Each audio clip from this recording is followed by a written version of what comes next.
Since there does seem to be some interest in this question of Albert Pike having plagiarized his 14-year-old student, Abby Poyen, plagiarized her poetry, I wanted to remind my viewers of a nice little smoking gun in this regard, which I'm going to show very briefly. Before I do, in my previous entry toward the end, I showed a poem that was seemingly signed with an asterisk that I thought was Matthew's poem in the American Monthly Magazine, 1831. I think it's the June edition. And I made an egregious error by not looking down the page and seeing that down at the bottom was actually a little footnote with an asterisk, 4 lines by Jonathan Swift that he was referring to. And then I got to thinking about it, having gotten over the embarrassment of that. I do make mistakes of haste every once in a while. I looked at it again and I said, boy, this sure looks like Matthew's work. I can't prove it. It looks like Abby had given him a silver pen. She was from a wealthy family. She could afford to do things like that, and she wanted to encourage his writing career. She was his tutor at the time. And she could very easily have given him an early birthday present. This was May, say, or, late May, and his birthday is July 18. There is a thank you poem from Matthew for this same birthday later on that she had woven him a nightcap.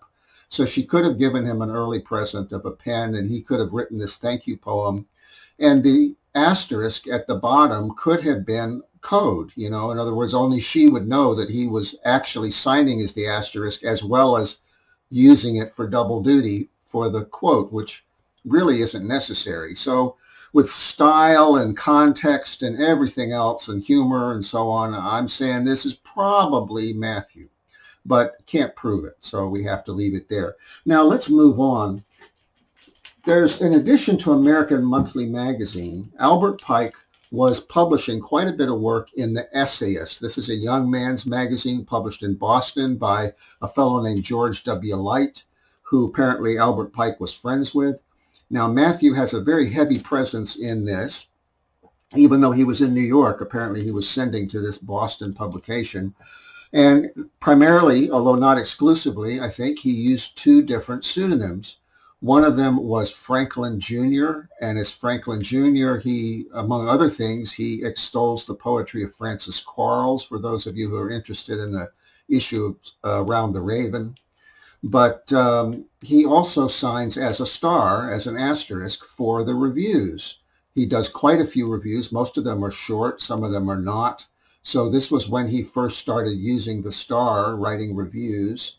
But Abby's poetry also appears in here because apparently Albert Pike was submitting it. Now, some of Abby's poetry appears in here without any signature. And later on, it was plagiarized by the editor, George W. Light, who, as I've said, was also friends with Albert Pike. One of them appears with George W. Light's initials, but it's also Abby's. In 1853, when George W. Light publishes a little volume, which I have, but I won't get, he plagiarizes both Matthew's and Abby's poetry from this period, see, and throws in 1 or 2 of his own and claims it doesn't say, but it's clearly assumed that it's all his poetry. So there's skullduggery going on there, but Abby's poetry also appears signed AP, presumably submitted by Albert Pike. And it was Abby's classroom assignments, some of it was her deeply personal, private poetry, which he had to have been stealing out of her workbook without her realizing it. Now, the smoking gun comes in here on page 209, and let me see what edition that is.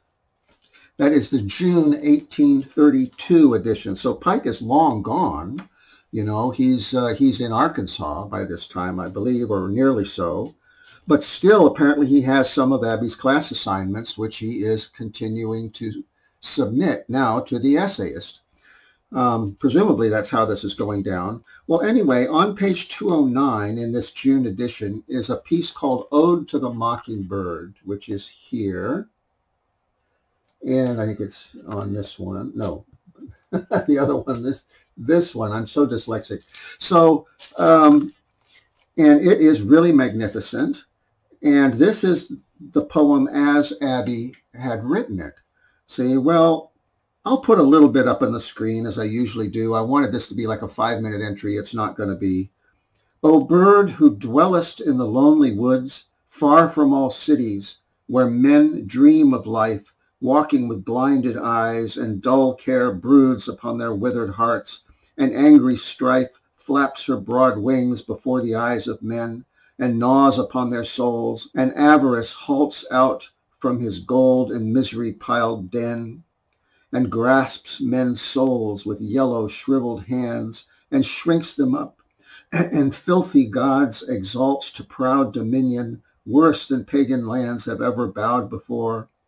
And, clutching handfuls up of glittering ore, he makes of it, oh wonder, strong, firm bands to bind them to his sordid service and cursed lore. And then he goes on about the mockingbird, thou knowest naught of this.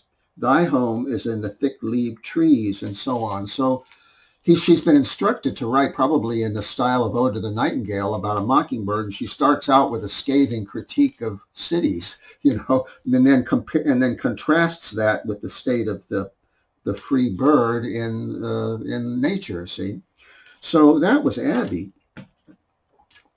Now, much later, this is after Pike's death, his children put together some of his poetry under Hymns to the Gods and other poems. And there's something very strange going on here, because there is a poem called To the Mockingbird, not Ode to the Mockingbird, which is clearly a revision of that one. And he says, sweet bird, thou singest in the lonely woods, far from great cities. There men dream of life and walk with blinded eyes, while grim care broods upon their withered hearts. So he has taken that poem and kind of modified it, but he's named it a little differently, To the Mockingbird. Then there's also one in here with the exact same title called Ode to the Mockingbird. That's on page 98. This volume was published, I think, in 1916, originally 1899.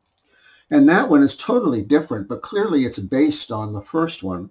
But here, Pike has immediately zeroed in on this idea of the mockingbird being a phony, Says, thou glorious mocker of the world. Well, he's a sociopath, so he himself is a glorious mocker of the world, you see.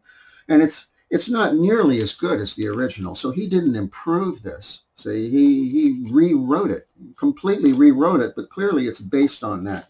Now let's see what Pike himself has to say about this, because this is where the smoking gun comes in. Maybe I can get in under 10 or 15 minutes anyway.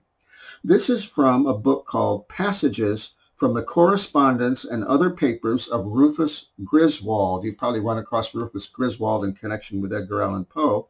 It's on page 72. It's edited by William Griswold, published in 1898. I guess that's his son.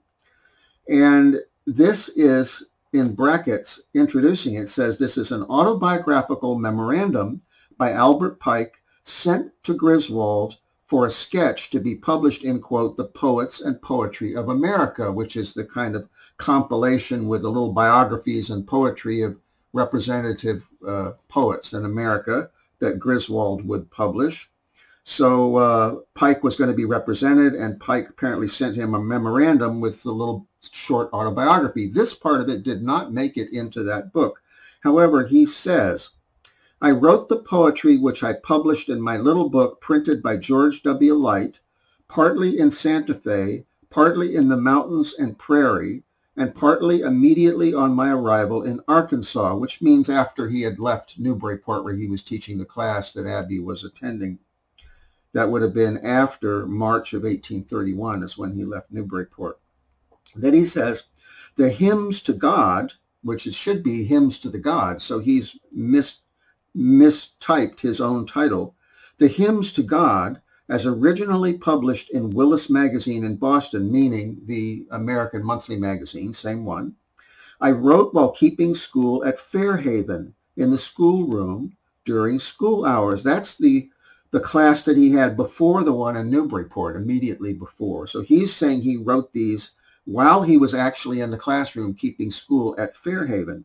In fact, he didn't write them at all. He stole them while he was sitting there in the classroom in Newburyport. So he's a liar. He's a sociopath.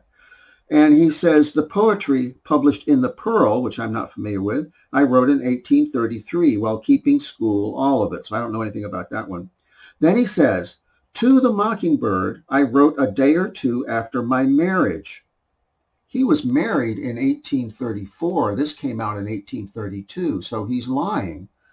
And he says, I have written nothing since, nothing of any importance, I mean, nor do I think I ever shall. Well, that much is true. He hasn't written anything of importance since because he hadn't written the first ones, see, himself.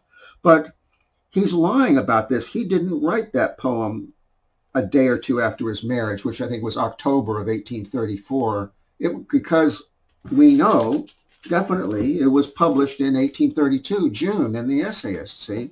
So there's a little wiggle room in here, and that is that maybe he just kind of didn't think to mention the first version.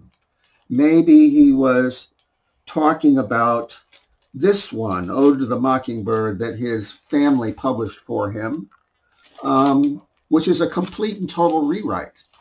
So what he did is he took Abby's poem, which he had modified, and I don't know if he published that anywhere else or not, and he completely rewrote it a couple days before his marriage.